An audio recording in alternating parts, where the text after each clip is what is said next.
Hey, don't forget to sit in your assigned seat. I forgot to bring the chart. I can probably look it up if I absolutely need to.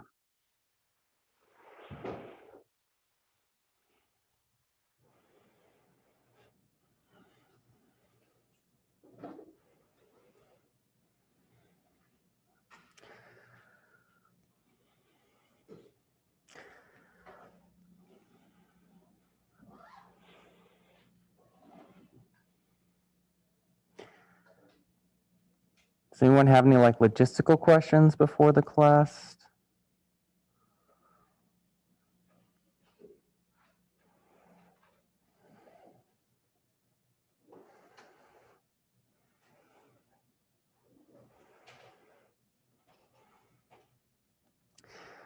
I'd just like to hear your opinion because I talked to a couple students in the other class on Tuesday last week, and I was told that they prefer, when possible, for me to use the video instead of the audio in addition to pictures.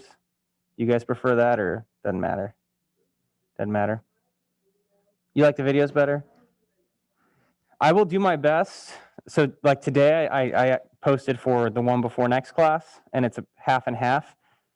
It's hard for me to do everything on it because I don't have that in my house. It's in a room, and I can only use it when no one's using that room.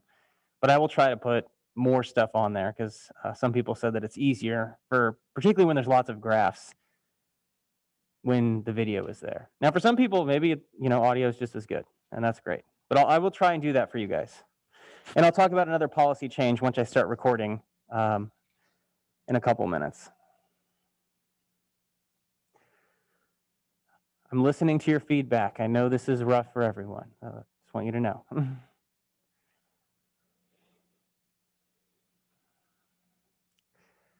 Everyone heard about the extra credit, right? Everyone read about that? About the easiest extra credit you can get, so I suggest doing it this week. Who did it? Raise your hand if you already did it. Was that the easiest extra credit you've ever done? Yeah. I'm hoping to run something in the spring, maybe the fall. Probably not the fall, but in the spring or fall of next year. It's a lot of fun. All you do is you play games on a computer, and then I give you money to do it. And you contribute to the university's mission on research. So it's really cool. And signing up for this, you don't have to do anything. All you're doing is receiving invitation emails. So you don't have, if you're like, you know what, I'm not into that, that's fine. But thank you for doing that.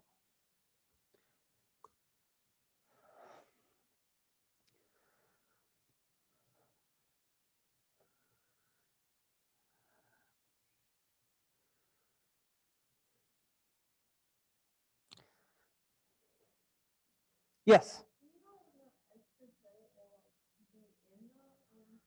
When did you send it?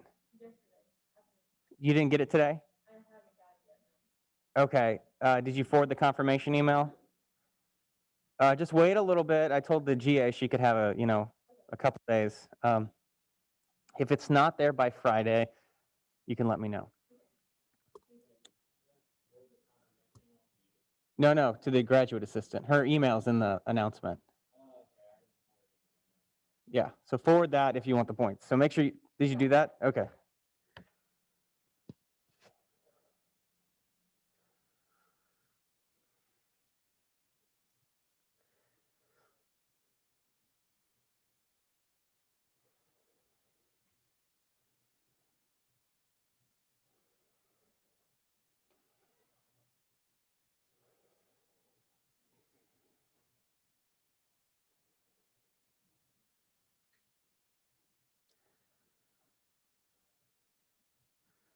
So just a quick poll. When you don't come to class, raise your hand if you watch the live stream. A couple of you.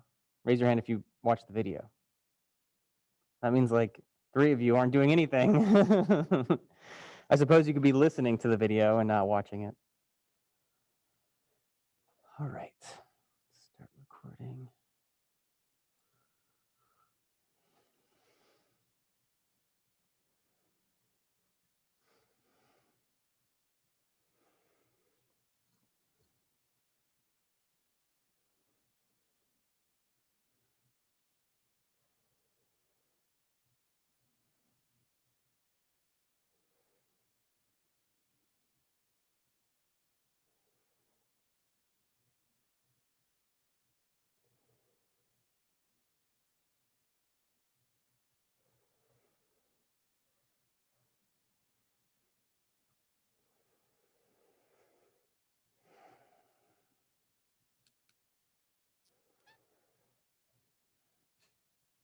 All right. Thanks, everyone, for understanding about last week. The conference was interesting. It was my first totally online conference. I saw some cool talks, some not so cool talks. My talk went pretty well. One of the neatest ones I actually listened to was on gender discrimination and essentially why, or at least one theory on why there's pay differences between men and women in the United States. And it actually has to do with different tasks that she called promotable task versus unpromotable task. If we had more time, I'd elaborate more, but it's really cool stuff. If you're interested in economics, and if you think about being a major, I'm more than happy to talk to you about that. All right, today we are going to finish elasticity. I'm going to talk about 2 applications of elasticity. Then I'm going to start talking about price ceilings, which is a general price control. It's one of the 2 price controls you can have. We'll talk about price floors on Thursday. And hopefully I'll have time where I spend a few minutes discussing quiz 1, which I believe everyone has taken. If there's someone who was so sick that they couldn't contact me, I'm trusting you not to watch that part of the video, okay? On Thursday, we're going to have quiz 2, all right? And that's going to be, and maybe I should write that, on chapters 3 and 4. So that's the supply and demand chapter and elasticity. It's going to be just like last time. You have 24 hours to take the quiz. So you can, let me rephrase that. There's a 24-hour window for you to access the quiz, but you only have 30 minutes to take the quiz, just like last time. Chapter 6, Inquisitive, and Chapter 4, SmartWorks homework are due on Thursday. And I want to say something about the SmartWorks homework. I think it's a lot harder than their old homework quizzes, which they had with their older edition. I can't change the policy for this week, but starting next week, again, I want to repeat, not this week. If I could, I would, but since some people have already started, I can't. Starting next week, you can have infinite tries on the SmartWorks. Is that okay with everyone? Is anyone opposed to that on the SmartWorks? So, and you know, I went through it and I realized that it's much more difficult than their old homework set when I gave 2 tries before. So I think that is a little more fair. Inquisitive, nothing is changing with Inquisitive. So Inquisitive is the same. And finally, exam 1 is going to be next week. I just made the review available. Now, the administration sent me an email saying that there might be some issues with Respondus. When you do the review, you have to use Respondus as well. So let me know when you do the review if you have an issue with Respondus. Okay? I believe Respondus is not compatible with is it a Chromebook? Does anyone have the Google computer? I think it's called a Chromebook, right? You do? Or that's the name of it? Oh, do you have one? Okay. Well, if anyone has one, I'm not sure Respondus is compatible with it, and you might have to take it in a university computer lab. You can talk to me, and we could possibly just have you do it in this room, or actually not in this room, but in the university computer lab, one at a time. It's not that big, so we can't get more than 1, maybe 2 people in there. But hopefully all of you are able to download Respondus. That's what the practice and the review is for you to practice not only the content, but also with using Respondus. On Tuesday next week, I'll come in here, I'll do a live stream, but I don't know how long it'll be. I'm just going to answer any questions people have on the review. There's going to be no new content on Tuesday next week. So we're going to finish all the content on Thursday. Are there any questions? Yes.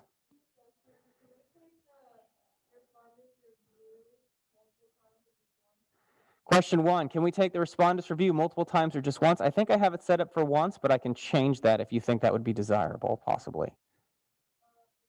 It's worth 0 points, so it doesn't, but I can change that if that's something that students want. I can't remember the setting, but I'll check after. Second question?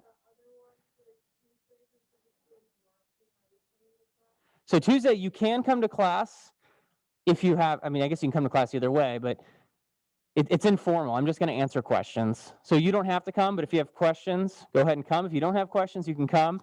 It's just if no one comes with questions, then I'll just go because, the whole point is a Q&A. One more thing, I want to give you some hints about the quiz. I forgot to say. The first, and actually, this isn't a hint. This is an answer. So I study behavioral economics, and the person recently to win the Nobel Prize in behavioral economics is Richard Thaler. Excuse me. Richard Thaler. I'm giving you the answer to a question on the quiz. He's the one who won the Nobel Prize in economics most recently.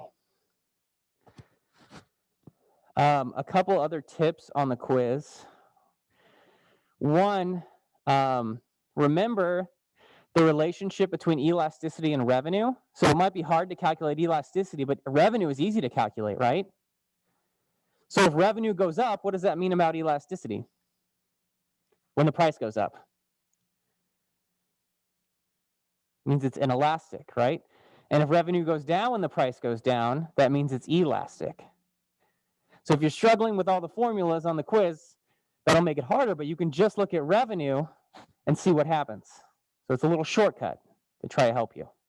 If you want to do it the other way, that's fine too. I'm just letting you know.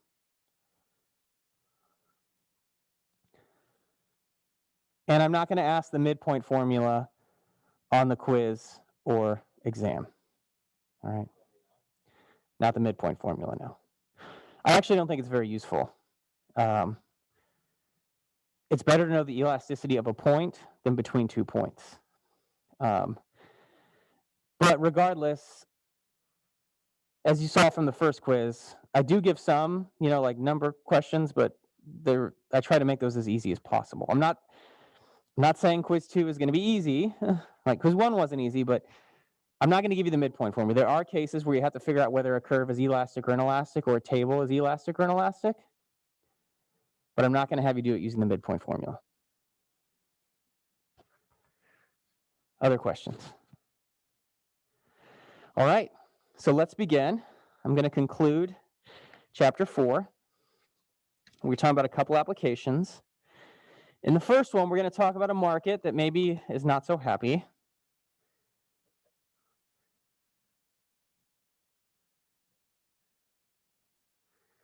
I believe that's how you spell it. I think that with an E, it's like it's an old word for female hero. Market for heroin. It's not a legal market, but everyone would agree there's a market for heroin, hopefully. Not hopefully, but there is. Unfortunately is a better word. Now, how would you describe the demand for heroin? So this is a good exercise. So if you listen to my lecture that was in place of last week, you could figure out what the demand curve was like looking at the 4 different determinants. All right, so using those 4 determinants, what do you think the demand for heroin is going to be? So let's do the first one of substitutes. Do people say, oh, I'm not going to have heroin, I'm going to have a Diet Coke instead? No. So are there many substitutes for heroin? No. Is that going to make it elastic or inelastic? Inelastic. All right. Is this a habit? Yes. It's a very addictive habit. You think cigarettes are addictive, heroin is much more addictive. Is that going to make it elastic or inelastic?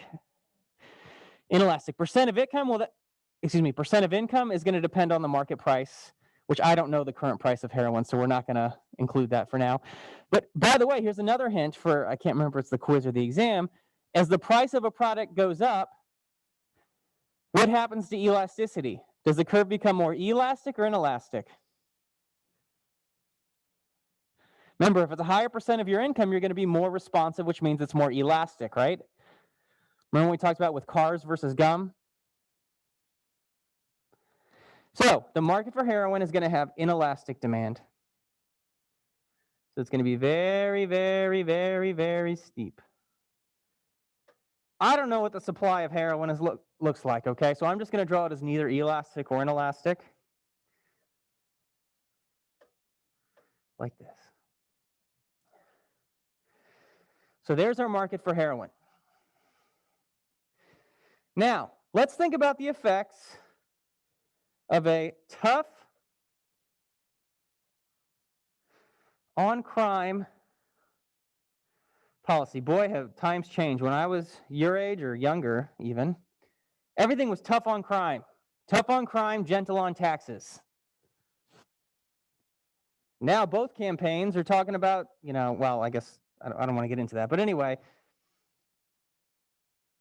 people are not as into the tough on crime policy as they used to be. I'll just put it like that. In both parties, not just one. Now, what is the effect of a tough on crime policy where you lock up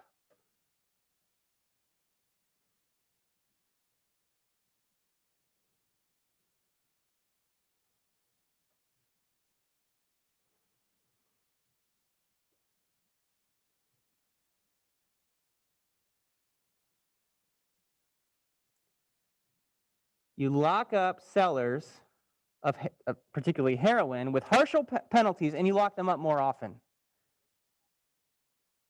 So which side of the market is that going to affect? It's going to be supply. Good. Who said that?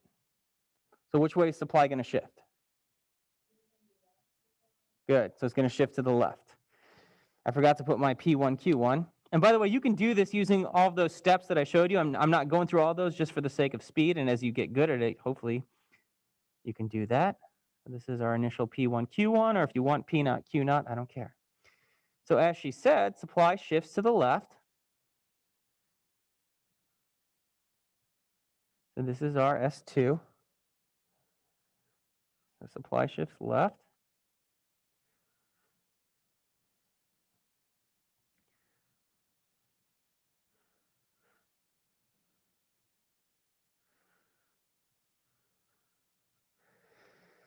So let's say the goal of this policy was to reduce heroin use.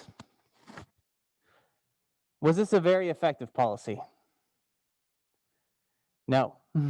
It did go down, but not much. Not much.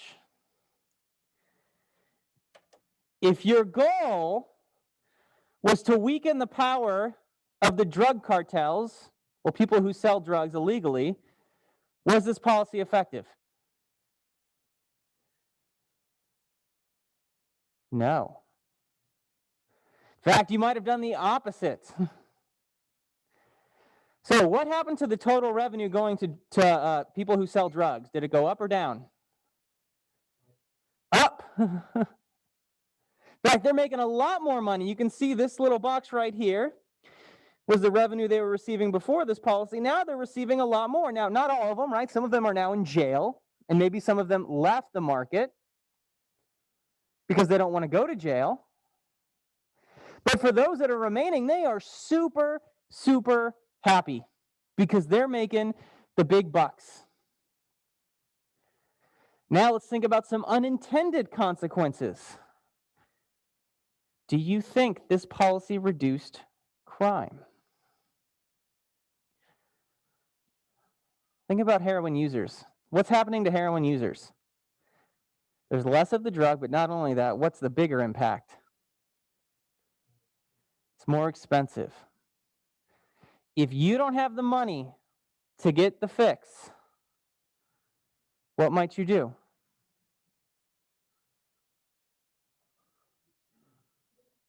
Engage in petty theft. That's right. So one of the audience members responded, steal. Engage in petty theft. There's a movie about this called The French Connection. It was made before I was born, let alone before you were born, in 1971 with Gene Hackman, who's, I looked it up, is still alive. And essentially, these tough on crime policies can sometimes have the opposite consequences that we might want. This isn't the only policy like this. Any history buffs? What happened in the 1920s United States? We had a similar policy called prohibition. And you would think there was an old series on HBO with Steve Buscemi. I'm trying to think of the name of it. Boardwalk Empire. Thank you. And he sells alcohol. But you know what? He goes to Christian groups and talks about how great prohibition is. You might say, why would someone who sells alcohol want it to be illegal? Why?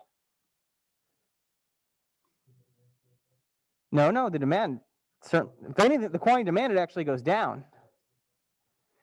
what happens is the price goes up, right? And if the demand for alcohol is inelastic, which I think you could make the argument that it is, you're not going to lose. You're going to have a little bit less drinking, but not a lot less drinking, but the price is going to be a lot higher. And so a lot of these big mafias and organized crime started coming around during this time because of prohibition.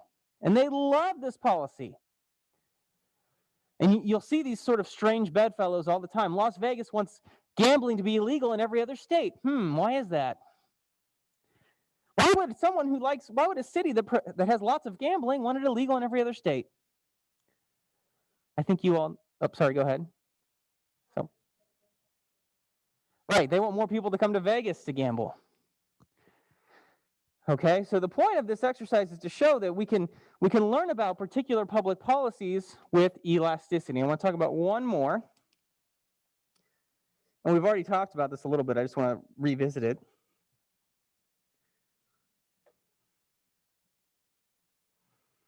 So here we're going to have sort of the opposite. We're going to look at the market for staple crops. And the demand there we're going to say is, inelastic, right? Most of us struggle without bread and potatoes and corn. Those are sort of the staple crops. There are a few of you on, what is that diet called? Not the Atkins diet, but the new one, the keto diet, I suppose. But most of us aren't on the keto diet. And we'll draw supply as neither elastic nor inelastic. Let's show the effect of improved technology. So this is like better fertilizer, the tractor, etc., better seeds on farming. So which curve is it going to affect in this market, the market for staple crops? Supply, good. Is it going to shift to the left or to the right? Right. Remember, technology is it's the only one where it only really shifts in one direction. So this was your initial price.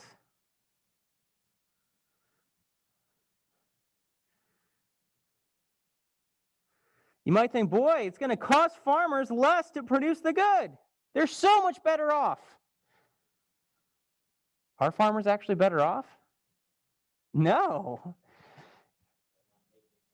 Because and this happened a lot, and this is why all those policies I talked about, if you recall when I talked about the school lunch program, foreign aid, and ethanol, why these policies, one reason they came into existence is because farmers became so efficient, we had all this food that we didn't know what to do with, but the government didn't want the price to fall so low.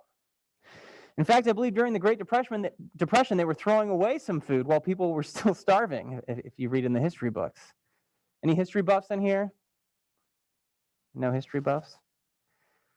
So again, it just shows it's something that sounds intuitively good. Yes, farmers are better off. They have better technology. It's going to cost them less. Well, when everyone adopts that technology, it actually makes them worse off because the price of the good falls so much. And you can see the revenue box again, right? The revenue box is much bigger at P1 than P2 because the demand for staple crops is inelastic. Any questions about elasticity? Because we're moving on to the next topic. I'll still use elasticity a couple times in the course and in this coming unit with chapter 6, and then with chapter 5 as well, especially. All right, so we're going to start talking about price ceiling. So first, before I continue, I should probably mention, this is chapter 6. This is the only time we're sort of going out of order. We're jumping a chapter. Chapter 6 is the next chapter, so please do not do the chapter 5 homework. Chapter 6, inquisitive, is due this week. All right, everyone understand? We're talking about chapter 6, not chapter 5. All right, so when you're reading the book 2, start reading chapter 6, and after the exam, not next week, you can go back and read chapter 5. All right, what is chapter 5 about? Well, as usual, I think it's best to start with a story. So let's think about, this is chapter 6. So again, chapter 6. This is all chapter 6. It's about price controls. All right, and it actually starts, I think it starts talking about the history of price controls, which is something that's been around forever. A price control is where the government says, this is the most you can charge, or this is the least you can charge, or this is exactly what you should charge. And throughout history, they're often epic failures. Not always. We'll talk about when that's not the case. But oftentimes it results in disastrous consequences, such as famine, as sad as it is to say.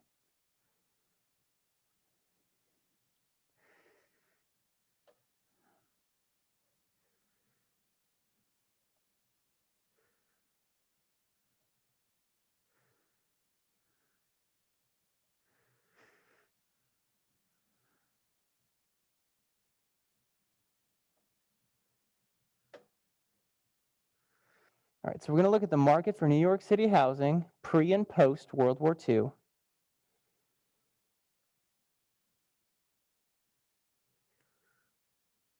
So first off, what do you think happened in the market for housing in New York City in 1946?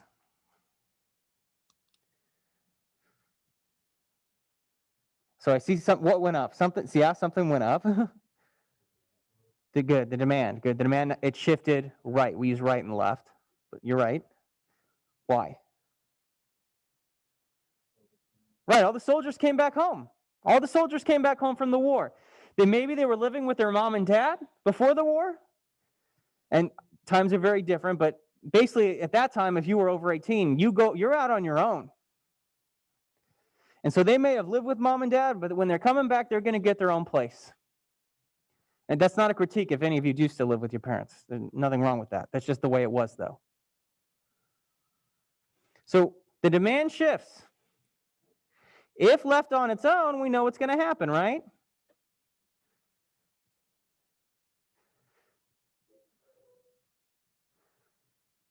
Whoops.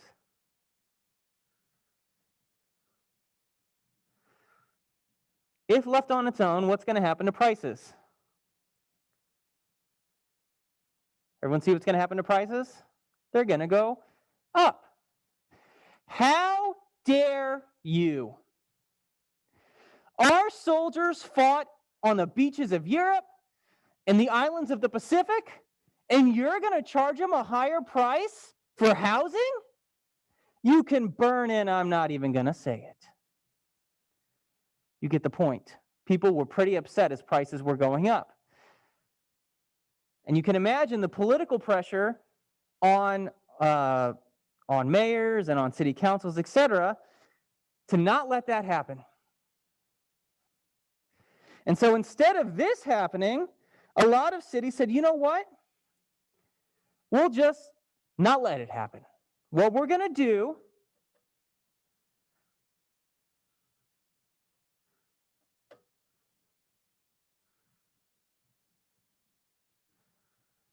is the following.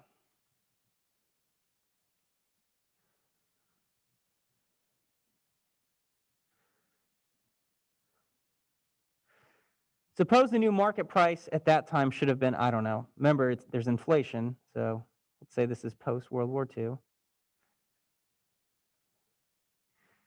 And by that, I mean just post-World War II. Obviously, we're still post-World War II. So if you want to write 1946, that's fine. But let's say the market price should have been 500. But before the war, the price was maybe 300. And so the city council says, you know what we're going to do? We're not going to let the price go up above 300. That's what it was before the war. It should stay at 300.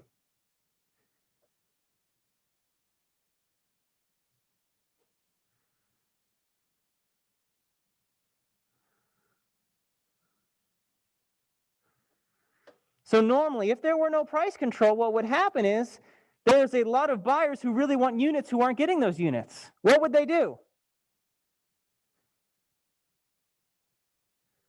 I'm happy to pay more than the guy who's in there now. Once his lease is up, I'll pay you $100 more a month. Sellers, they love making more profit. What might they do? Charge more for rent, right?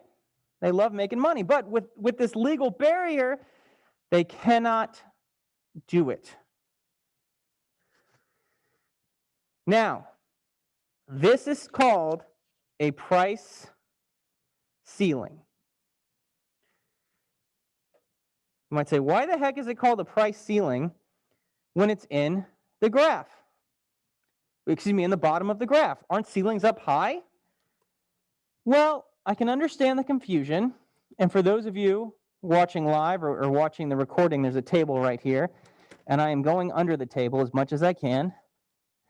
If I'm down here, does this table block me from coming up? Yes. All right, so the only time that something blocks me from coming up is if it's low, right? So the only kind of ceiling that could impede me from standing up would be a low ceiling. Because if the ceiling was high, like right now, that doesn't impede me from standing up. And so for that reason, when price ceilings matter, in other words, when they affect markets, and not in a good way, which we'll talk about in a minute, for the most part,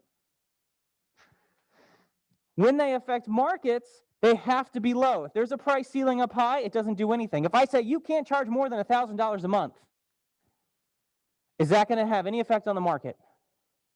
No. Just like if we went to Springfield gas station and said you can't charge more than $5 a gallon of gasoline, is that going to have any effect on the market for gasoline in Springfield? No.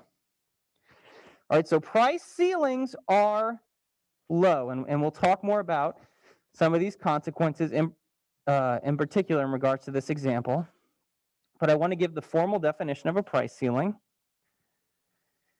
That's where the government sets the price below the market equilibrium or a maximum legal price.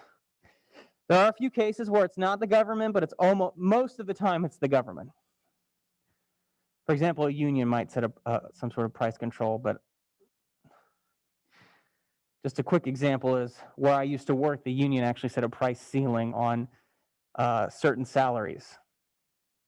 And because of that, we were never able to hire certain people. The accounting professor, we didn't have enough money to keep them because there was a price ceiling. And so every year we got a visiting who didn't have a PhD because we couldn't afford a PhD. All right, so it's not always governments, but it's usually governments. So most of the time it'll be government, but not always.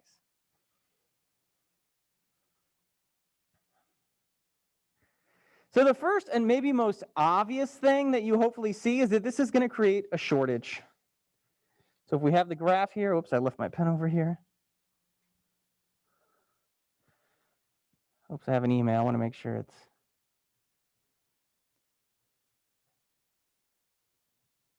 Oh, I forgot the live stream post. All right. I always forget something. Just give me 1 minute, guys.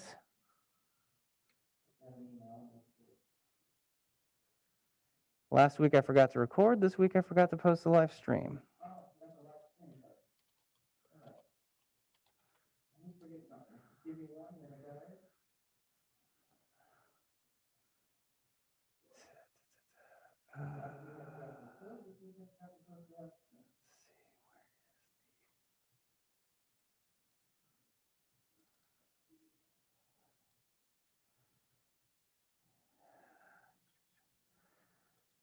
Where is my stuff?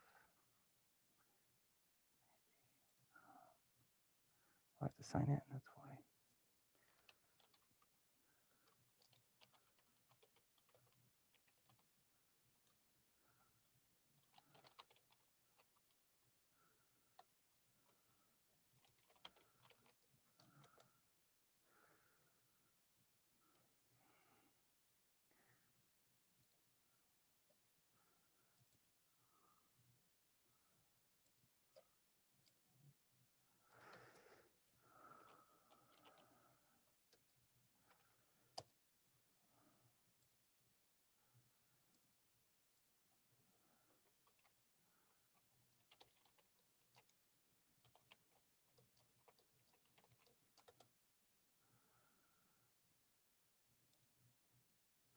So just bear with me a moment, guys. I'm almost done. Now I got to find the class.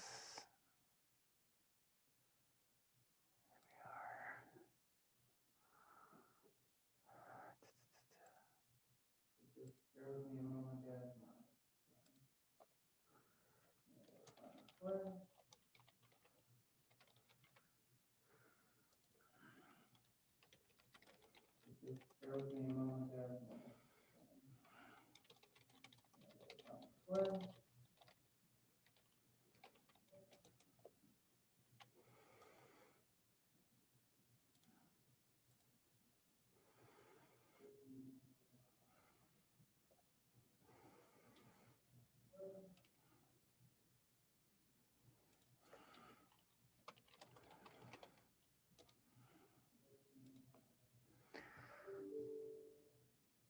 All right, so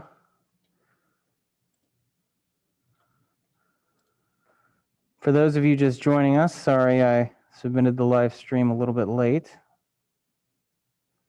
If it even lets me submit. All right, so.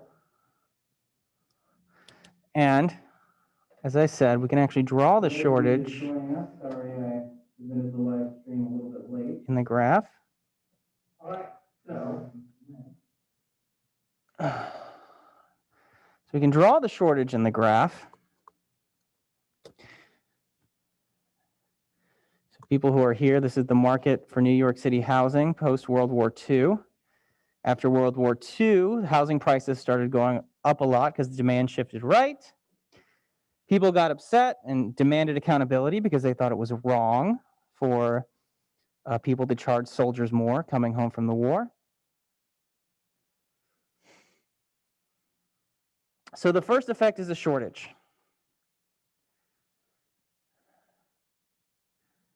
All right. This is going to create illegal markets, all right, or black markets. Why is that?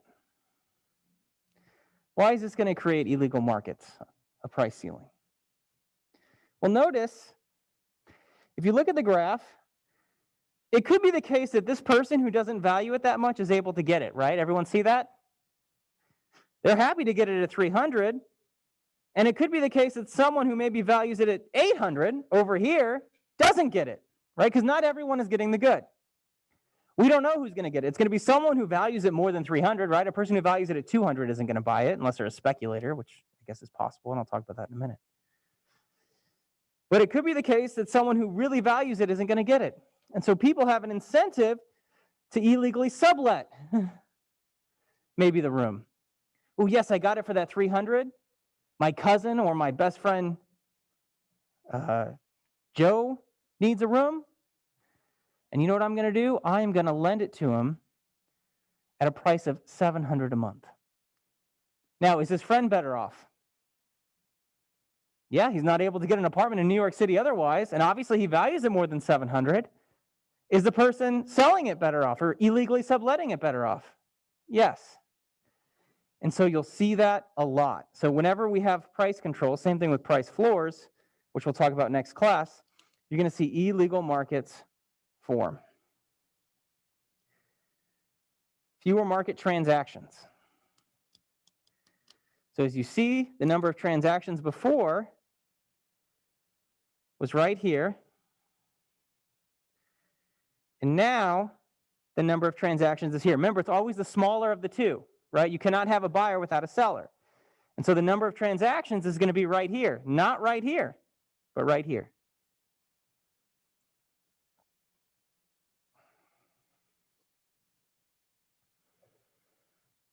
There's going to be increased search cost. Do you know how people found, and probably until just recently this was true, you know how people would find an apartment in New York? They used to look through the obituaries. Who knows what an obituary is? Go ahead. Right, it's an announcement of a death. It was so hard to get these rent-controlled apartments, you had to wait till someone died. One of my colleagues had a friend who lived in New York with one of the, no, actually they didn't live in New York, they had one of these rent-controlled apartments, but they lived in Connecticut. But it was such a great deal, the rent control, that they kept the apartment in New York and would just go up there to have fun in the cities on the weekend. Think about the total opposite effect a policy should have. You have these wealthy people going into New York on the weekend to enjoy the city at a very low price. The allocation is not only based on price. So price controls can lead to very nasty forms of discrimination. Could be I'm going to give it to my friend now. Before, I wanted to make as much money as possible. I could have made $1,000 off this apartment, but you know what? Or 500 at least. Since I can't make 500, I'm just going to give it to my cousin. Why would I make an announcement about it? All right. Not only that, people are always going to try to find a way around the price control. And what people did back then? So now you need your phone, right? You basically have to have your phone with you at all times. Back then, how did people communicate? Yes, they had telephones, but how did people, pay their bills, etc.? The mail. So landlords were smart. They said, well, the room is $300 a month, but the mail key is $150 a month. How much was the mail key before? 0. Right? Or you can rent my room, but you have to rent it this beautiful antique table. Ignore all the damage and stains on it. But you can rent my beautiful antique table with the room. In fact, you have to for $100 a month. So people are always going to try to find their way around the price control. All right, so I just talked about a rent control. Some other examples are usury laws. These are maximum interest. All right, so some cities do that. You can only charge so much interest. But you can have a price control on anything. That, throughout history, there's been price control on food, price control on lots of different products. All right, just briefly, I'm going to try to the quiz.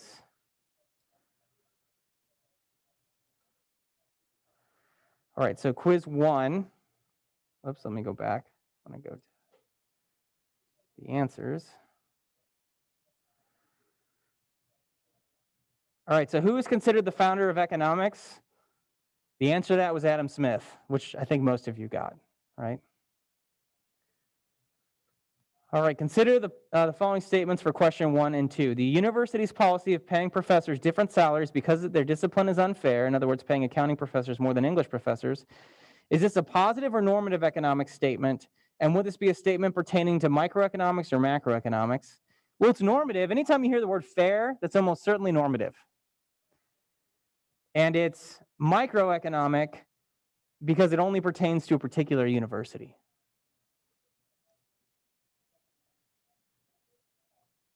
All right, even if professors work equally as hard, same teaching evaluations, research output, service, etc., explain why a typical university does not pay all professors of the same rank equally. Some people struggled with this. Anyone want to answer in the audience? Yes. Perfect. It's the opportunity cost. So the person answered this. It's the opportunity cost of the professor in a particular discipline. A professor in accounting has a higher opportunity cost, right?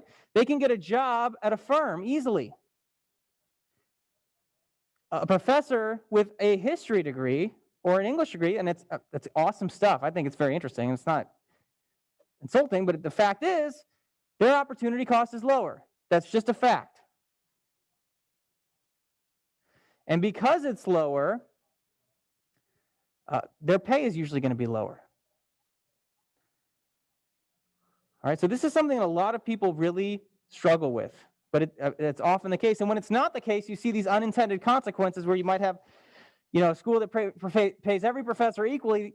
The accounting professor is like really weird and has an obscure degree, where all the people who are history professors have Harvard and Princeton PhDs and they're top researchers in their field. So you have weird unintended consequences when you try to, quote unquote, make the pay fair.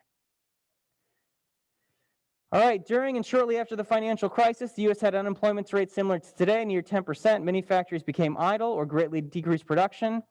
Which of the following describes the effect on the PPC? The country produces at a point inside the PPC. There's no shift. No one's dying. The factories aren't being bombed. If I talked about post-World War II, then you could say it's a shift inward. The factories are there. They're just not being used. The workers are there. They're just not being used. That means we're inside the production possibility. We're not using our resources effectively.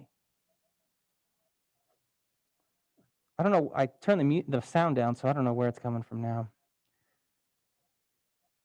All right, so the marginal cost of the first cigarette, I'll let you guys read it, is $20, right? Because if you want to smoke, you have to buy the whole pack, which is $20. You cannot legally in the US buy one cigarette. The second one is 0. People who put 10 and 10, I gave you half credit because you got the idea sort of right. If you put $1, you got 0 credit. All right, so this trade question, just really quick. Jojo has the absolute advantage in both apple and rabbit production. And you can calculate the opportunity cost for Jack. It's 4 apples per rabbit, and for Jojo, it's 2 apples per rabbit. All right. So Jojo has the lower opportunity cost in rabbit production, so she should specialize in rabbits. Jack should specialize in apples. Oops.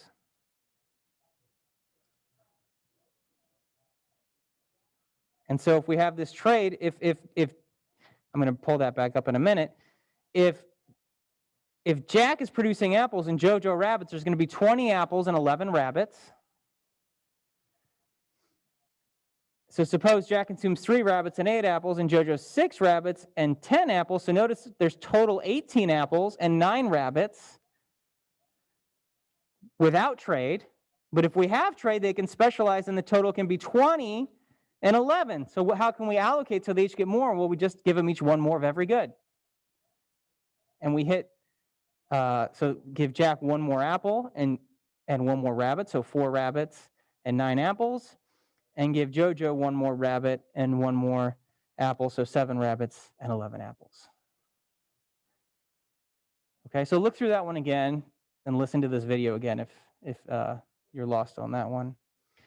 So which of the following events will cause a demand to shift to the right for gasoline and decrease in the price of SUVs? Right, they're complementary goods. All right, finally, in a few sentences, explain by the mechanism by which the market system allocates goods and services. Hint, how does the market system answer the 3 economic questions? Prices is the word I was looking for. Prices answer for whom to produce, what to produce, and how to produce. Why is it? Remember, firms want to maximize profit, right? So they need to minimize cost, so that answers how to produce. They're going to produce in the lowest cost way, which of course is determined by input prices, right, for a given technology. And of course, their revenue is going to depend on output prices. And what about for whom to produce? How do prices answer that question? Prices are the wage, right? Wages are a price. Right, so wages determine for whom to produce. All right, so for those of you who joined the live stream late, and that's my fault, obviously, sorry about that. I will make sure to remember to post the live stream link next time. All right, that concludes this class. I'm going to stop the live stream.